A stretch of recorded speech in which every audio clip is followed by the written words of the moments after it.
Bakit po ba hindi kami nagdiriwang ng New Year, no? O selebrasyon ang mga Muslim sa pagsapit ng New Year.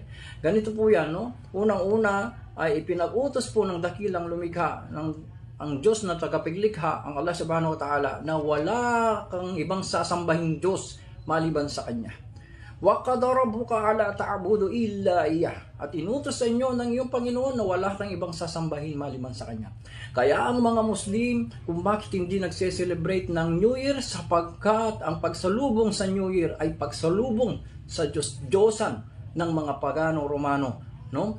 Sapagkat ang ibig sabihin po ng January, ito po yung pangalan ni Janus, na si Janus ay may dalawang mukha, mukha sa harap, mukha sa likod, no? Yung pong mukha na nasa likod ay ibig sabihin alam niya ang mga nakaraan, nakalipas. At yung mukha doon sa harap, ibig sabihin alam niya ang mga mangyayari pa lamang. So ito po ay malaking pagtatambal sa Allah Subhanahu wa Ta'ala kung bakit ang mga Muslim ay walang selebrasyon ng New Year, sapagkat ito'y pagtatambal